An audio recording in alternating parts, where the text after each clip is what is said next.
How do you make money in Scrabble? No player, not even Nigel Richards, makes their full living off Scrabble. Though, if you include Scrabble influencers like myself, things change.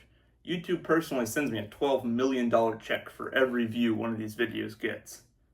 But the most secure way to make some cheddar from Scrabble is by winning tournaments. For example, the World Scrabble Championship has a cash prize of multiple thousands of dollars. A few years, it went all the way up to $25,000. So you've just got to get yourself to a point where you're consistently winning every tournament you enter. But how do you do that?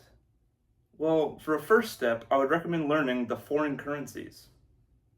Let's start with the major currencies you've probably already heard of. You've got the dollar, the euro, franc, peso, real, yuan, yen, won, pound, rupee, ruble, karuna, krona, krone, real, lira, shilling, dinar, dirham, and tons of others.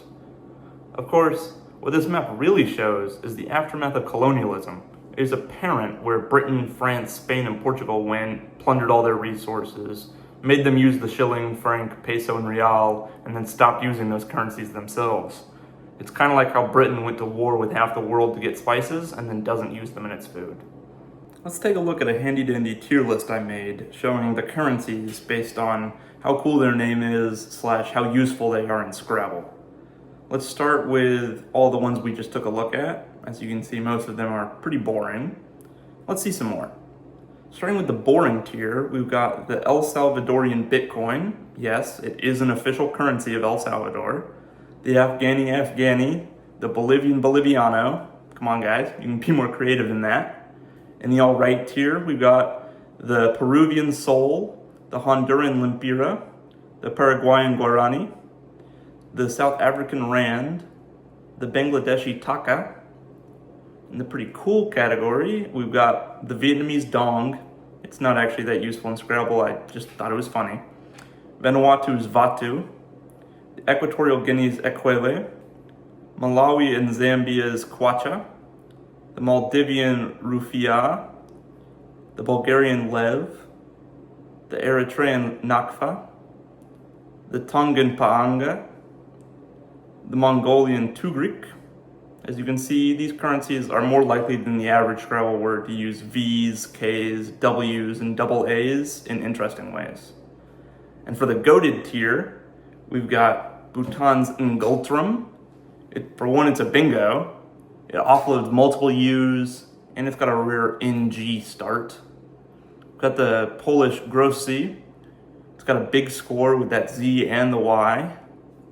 The Ukrainian Hirvinia.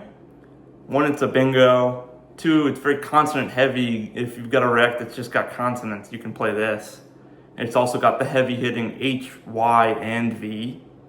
Got the Mauritanian Uguia. One, it's a bingo. Two, it's a vowel dump. So if you overload it with vowels, you can theoretically play this. For number 2 spot, we've actually got the Vietnamese Chu.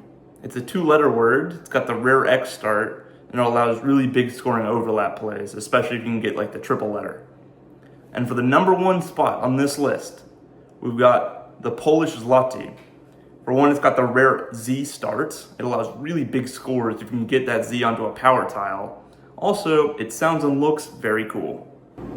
The moral of the story is, if you want to get better at Scrabble, don't sleep on the words of foreign origin. They're how you get cool combinations of letters that you really otherwise can't in English.